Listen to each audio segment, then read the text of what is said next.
The movie opens in a mysterious room. Alderson wakes up with no memory of how he got there. The room is shaped like a cube, with a door on each side. He's wearing a uniform labeled with his name. When he opens one of the walls and looks through the short passage, he sees that the next room is identical. As soon as he steps back, the door shuts automatically. He then tries the door on the floor and finds another identical room, and the same happens with the opposite wall, so he decides to move forward. Inside the next room, Alderson carefully looks around before taking a step, but suddenly a razor-sharp grate activates and slices him into pieces. Later, Quentin enters another room and finds Worth lying there asleep. He tries to wake him, but gets no response. Quentin then checks a nearby door and sees nothing unusual in the next room. When he turns back, Worth finally wakes up. At that moment, they hear a noise coming from another room. Quentin prepares himself, and when the door opens, Holloway appears. He immediately grabs her and throws her to the ground, about to attack, but stops when she screams, realizing she's another victim. He apologizes and lets her go. Suddenly, they hear someone calling for help. Quentin opens another door and finds Levin in the next room. As she prepares to cross over, Quentin stops her, checks the room quickly, then moves in to help her safely join them. During the process, her glasses fall and crack. Shortly after, a ceiling door opens and Ren drops down to join the group. Quentin warns everyone not to move randomly between rooms because of possible traps, mentioning that he almost lost his head when checking a lower room. Holloway notices that Worth is bleeding from the head and examines him, explaining that she's a doctor.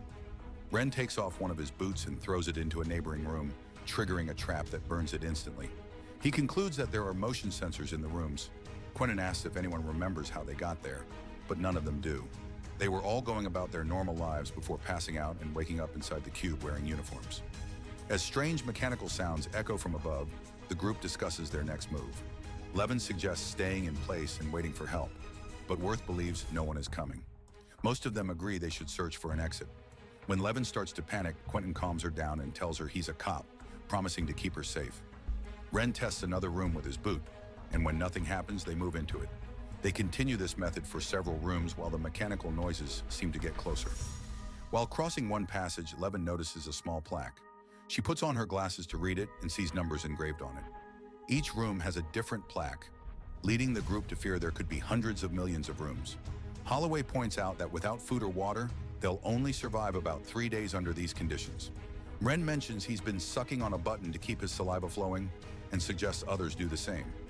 After moving through several more rooms, Ren stops the group before entering the next one. The boot shows no reaction, but he notices the air feels dry. He suspects there may be a chemical sensor that detects hydrogen from human skin. He explains he knows this because he's a sensor expert. Quentin then recognizes Ren as the infamous escape artist known as the Bird of Attica, who has escaped from multiple prisons. Ren confirms it, adding that he's only cooperating because he might need them later, but warns he'll abandon them if they slow him down. After giving a speech about staying focused, Ren tests another room and safely crosses into it. However, seconds later, a device activates and sprays acid onto his face.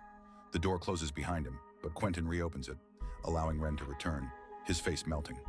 He struggles briefly before dying. With Ren's method proving unreliable, the group realizes they need a new approach. Quentin notes that everyone seems to have a role.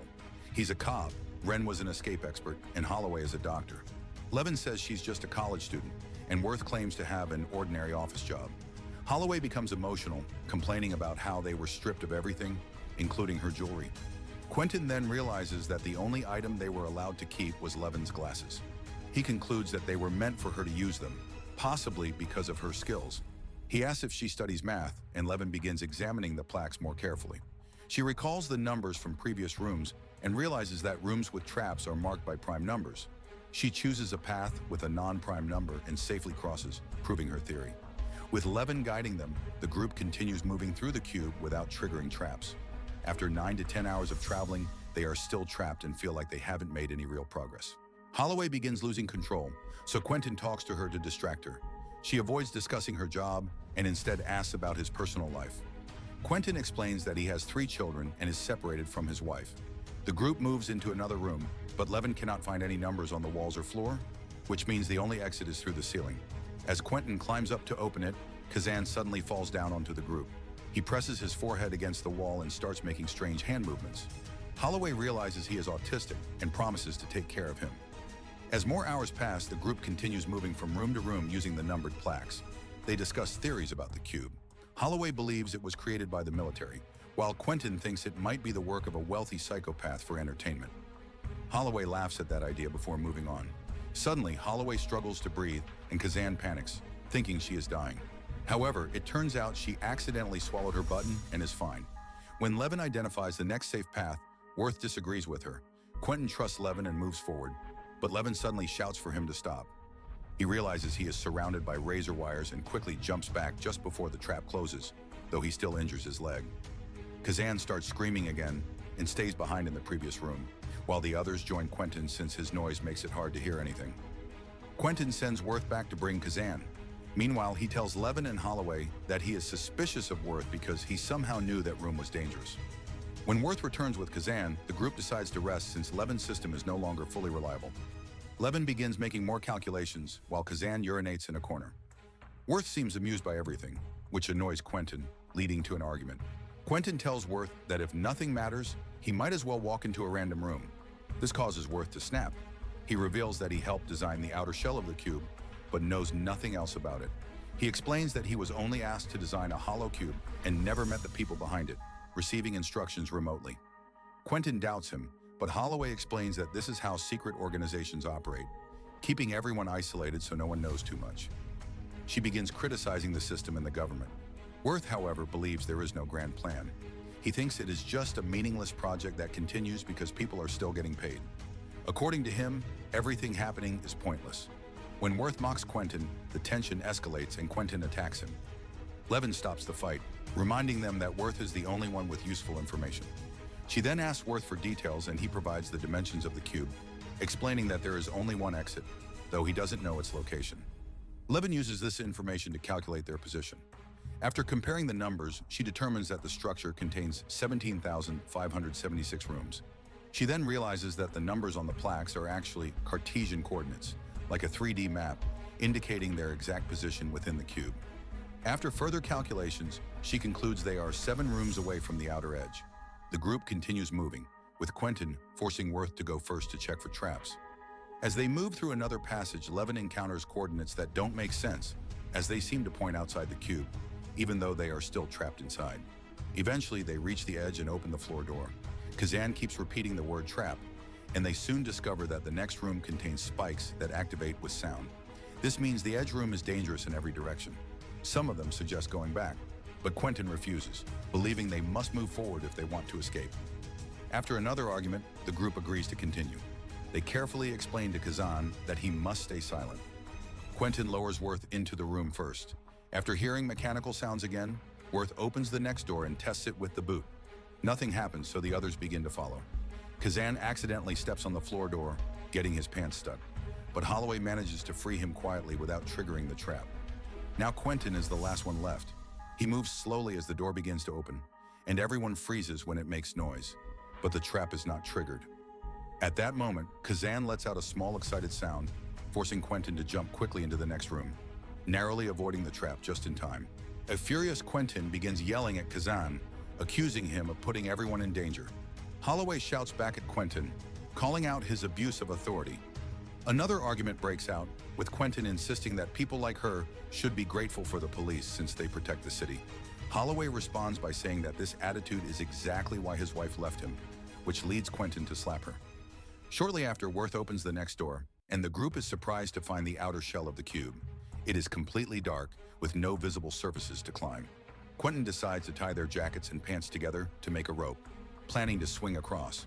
Levin points out that he is too heavy and offers to go instead, since she is the lightest, but they need her for calculations. Holloway volunteers to go. While the others hold the rope, Holloway carefully climbs down along the shell. When she reaches the end, she starts swinging in an attempt to reach the opposite side. Suddenly, the room begins to shake, causing the group to accidentally drop the rope. Quentin quickly jumps forward to grab it again, while Levin and Worth hold onto his legs to keep him from falling. Holloway climbs back up and grabs Quentin's hand. At that moment, Quentin hesitates and then lets go, causing Holloway to fall to her death. When he returns inside, he claims it was an accident. He insists they keep moving, but Levin is close to breaking down. Worth convinces him to take a break, and the group decides to rest. During the night, Quentin secretly takes Worth's boot and then wakes Levin, bringing her into another room. He says that without the others, she will be able to focus better. However, his behavior becomes disturbing as he starts speaking irrationally about them being the key and touches her inappropriately, claiming they represent the two halves of an equation. Levin tries to escape, but Quentin catches her and attempts to drag her into another room. Suddenly, Worth intervenes and knocks Quentin down, freeing Levin. Kazan joins them as Quentin begins ranting again, accusing everyone of being spies and insulting Holloway. This makes Levin realize that he intentionally let Holloway fall. She and Worth tell him to leave. Quentin responds by throwing the boot at Worth, knocking him down, then violently attacking him. After beating him, he throws Worth through the floor door. Surprisingly, Worth survives and starts laughing. The others follow him down and discover that they are back in the room with Ren's body, realizing they have been moving in circles. Quentin panics and demands that Levin explain where they are. She admits she doesn't know and points out that he hasn't contributed anything. In despair, Quentin says that Worth was right and that there is no way out. As he breaks down, Worth remembers that Ren died in a nearby room. He checks again and sees that it is now empty, which confuses him because he clearly remembers Ren entering it. Quentin accuses him of wasting time and throws the boot at him, sending it down the edge. Worth ignores him and explains his realization. They are not moving through the cube, the rooms themselves are moving. This explains the mechanical sounds and the shaking. Levin understands and examines the plaques with Worth. They realize the numbers represent all the coordinates that each room passes through. The room that had coordinates outside the cube must be the entry point, but they missed it because it moved. They now need to return to that room and wait for it to come back to its original position. Levin performs more calculations and determines that the rooms will return to their starting positions after 2 more moves. Quentin wants to continue immediately, but they still need to deal with the traps. Levin explains that traps are marked by powers of prime numbers, which are too complex for her to calculate quickly. As another argument begins, Kazan suddenly solves one of the equations instantly, revealing that he has extraordinary calculation abilities. With Kazan guiding them, Quentin immediately throws Worth into the next room to test it. When no trap activates, they continue moving with Kazan leading the way. Quentin keeps complaining and moves too slowly, causing the door to close on his neck, trapping him. Levin and Kazan rush to check the other exits while Worth uses the moment to push Quentin back and shut the door. He then tells Levin to check the floor door and steps aside. Quentin manages to reopen the door and rejoin them, but suddenly Worth opens the floor door, causing Quentin to fall. He hits his head hard, leaving him injured and bleeding. Now free from his violent behavior, the remaining 3 continue moving. A few rooms later, they reach the edge again and step aside as another room slides down into place in front of them, confirming that the rooms are indeed moving. Levin and Worth move into the next room, but before Kazan can follow, the rooms shift and he gets separated. They can still hear him screaming nearby, so Worth goes through several rooms to find him. When he does, Kazan is too scared to move at first. At the same time, Levin steps on something sharp and realizes it's a shard from her broken glasses. This makes her understand that they've returned to the starting point, meaning they should have stayed in place from the beginning. She calls out for the others to hurry. Worth promises Kazan that he'll give him lots of candy, which finally convinces him to move. The 3 of them reunite just before the rooms shift again. Levin checks the next door but finds nothing, so they wait for the next movement. After another shift, they enter the next room, and Kazan quickly searches for the correct numbers. When he opens the right door, they finally see sunlight. However, Worth refuses to leave. He says he has nothing to live for and believes that outside the cube, there is only endless human stupidity.